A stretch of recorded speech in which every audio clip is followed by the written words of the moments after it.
I love working with materials that I have no experience in, because when you're naive and you don't know what the limits are, you do things that you would never do if you knew how hard it was. That naivety and that freshness opens up new possibilities.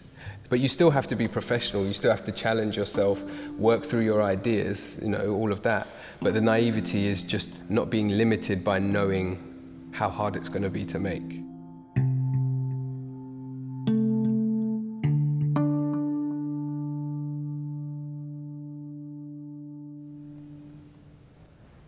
I was one of the lucky ones. So you know, at school, the kid who can draw something that looks like something is the artist, even though that has very little to do with being a good artist. That gave me the confidence to think that, yeah, you know, this is my space. That's still a big part of my practice, drawing and printmaking. There's just that level of awe that you can't really get. And most of the general public, when they think of art, they'll think of that. And it's so nice to see people viscerally engaged, and then you've hooked them, you know? And that's still really important to my work now anyway, like trying to earn the audience's respect for what you're doing. So Gabosia was made during my residency in Dubai, a place called Tashkil. I was so lucky to be able to go over there for 2 years and just work on my work. And what I realized when I started to look at my practice is that my dad kept coming up in my work. He died in 2009.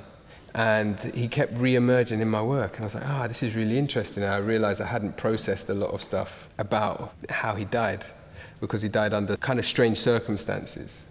He had so many different children, and they all had different ideas of who he was. And I realized that our imaginations were giving us some catharsis and giving us answers, and he was turning into this, I could see us morphing him into this superhero for our own needs, and he became a different person for everyone. And I thought, right, instead of doing that passively, let me lean into it, leaning into my imagination and mythology and creating a completely fictional story, which was already happening, because I'm just reimagining and warping all these memories. So I thought, let me go into that. And so I created this world of Gabosia to explain what my dad's last kind of hours or minutes were. And obviously it kind of reflects on wider stuff as well, of just how we as communities and cultures create myths and what those myths might be doing for us. So a lot of the imagery I would take from Google or TV shows or whatever. So even though I'm depicting this made up thing, I might use Margaret Thatcher's face or Rick Ross's head on someone else's body and just stitch it all together in Photoshop and then draw it like it was real. Because we're always influenced by what's around us, and the characters, you know, whatever stories we hear, we put it on the kind of formats and characters that we see around us. I have so much respect for printmakers, because even when you say printmaking now, you know, like people think that it's just a reproduction. They don't know the skill, the hard work. You do all this stuff behind the scenes, which I didn't even know about, and no one understands what you've gone through. It's just this small little square, and they look at it and they're like, and then they walk off. And I thought, right, let me go there, and if I can make something special there, then I kind of know what I'm doing, and I know I've got some value to offer, and then I can go back to my big fancy stuff.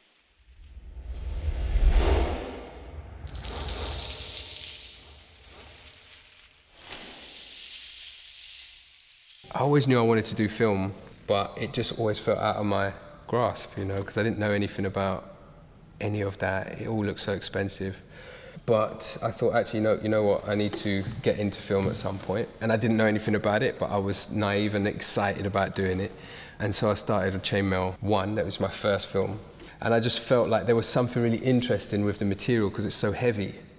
And it had a use, and that use isn't really relevant anymore. And I thought there was like some irony I thought was interesting.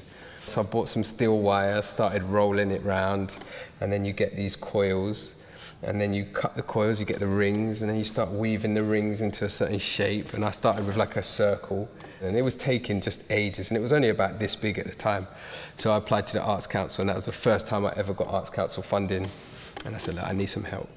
So then they got me a little team, and then we could finish it off, and then we made the first film. Woman is the greatest thing that ever put on the land. Put your love on from head down to... Chainmail just, it moves, it's slinky. It looks like it's light, and then you just see it drop, and you're like, whoa. It's like completely contradictory from itself, you know, heavy and metal, but fluid and almost like organic. The thing that I loved about it is that when you look at the garment, you know that every ring was made by hand by me and the team eventually. And you see time, you know, you see the amount of time and it kind of blows your mind. It's like, what, how did that, what? And then they feel it and then they're like, oh my gosh, that weighs so much. And then immediately you've got them because there's something they realize and it kind of relates to their life. It's a universal thing, time and weight and these kind of things.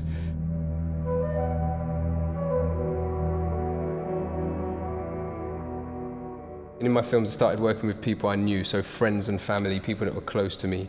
And we had these ceremonies where they would wear the chainmail and do something in it until it collapsed. But the thing they did was always related to their character. Not that it was ever fake, but the ceremony was real because every year these guys would wear this garment and be presented with this garment that I'd spent the whole year making. And all of us would be around watching them, see if they could carry it, and they were changed afterwards. And so that's when I realized that actually culture is a medium that I use a lot as well, creating cultures for a specific purpose. So if I have a need or a problem in society or in myself, I'll create a culture to understand that, rather than inheriting cultures that have a specific outcome, but we don't think that we can steer them so much. And if we do steer them, it's kind of, oh yeah, we did this and it accidentally steered culture. But actually looking at it as a tool that we can actually create for ourselves. What do we need? Okay, let's create a culture for it.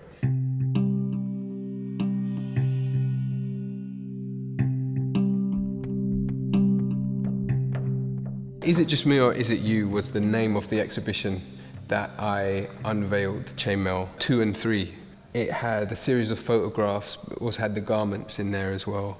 With all of my work, there's always an element of conflict that I'm looking at and trying to be self-implicated, especially when it comes to politics or stuff like that, where we'll focus on other people, you know. Is it just me or is it you that's fucking up the world? I just thought it was an interesting question on how we kind of avoid blame. And this project was to do the opposite of that, was to look at my intrigue in violence and suffering. You know, I really like contact sports. I've always been a very physical person. You've got that boisterousness with men and blokes, and also black masculinity. There's a lot of this kind of alpha male energy, and I enjoy a lot of that, as well as being a victim of a lot of it, and also as well as inflicting it on other people. And I was just interested in how I was implicated. One thing I realized is that my focus was on the films and the garment, but once I've made the garments, there was so much more to be explored in it, and I thought photography was a great way to do that. So again, I'm creating a new culture, but I'm imagining that this making of homemade chainmail for practical as well as ceremonial reasons was really interesting culture. What could that do? So in the photos, it's almost like I'm an anthropologist looking at this underground, weird British culture that doesn't really exist because I made it up. And I thought that process of looking at something as if I was outside of it, like voyeurism of myself and my own practice, was interesting. And we had a lot of fun with that as well. You know, again, really intimate. Everyone came around my house. She was like, hey, do you mind putting on some chainmail trousers? What? Can you take your top off as well? What? You know? Stasis was one of my favorite projects to date. I've been using this chainmail and it was always carried by the body. But then I thought, right, why don't I separate it now that chainmail has kind of become important enough in itself that it doesn't need to be activated by the human form.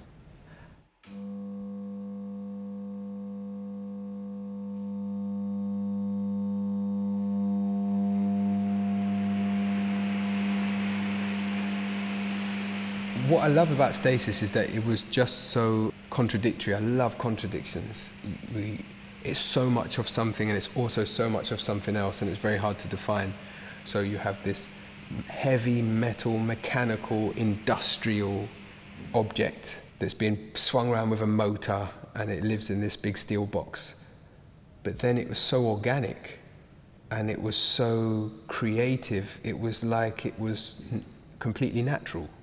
But we know it's not natural, it's mechanical, but it's not, because it moves and it's like a dance and it's spiritual, all the things that metal and mechanics shouldn't be. And also, when I started it, I wanted to try and find perfect balance.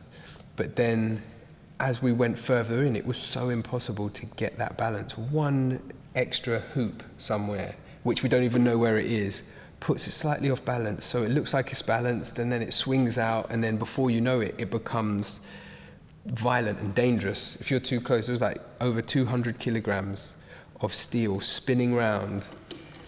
It looks beautiful and delicate and a dance until it's not. And then you really like, uh-oh, and people start taking a step back. And being in front of something that could possibly kill you or maim you, there's an experience that you can't fake. You know, if you do a film, people are sitting down there, nothing's coming out of the film, even if it's a jump scare, they're like, oh, haha, that was funny. Almost, I know what the artist's saying, it's like memento mori or something, you know, but you just realize that you could die, and that reminds you of the life you have. And there's something really spiritual about just watching this mechanical thing trying to find inner balance, something that we all are so out of balance with. You know, you've got the environment, nature, personal life, your psyche. You're always struggling for that balance but can't quite get it.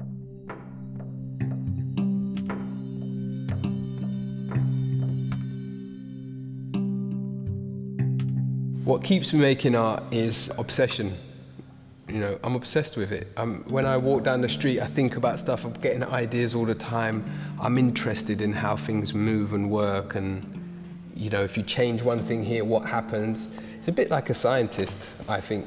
You know, because you have ideas of how the world is, and then you put things together and you watch what happens. You know, and that's the thing. You're just asking questions with your work.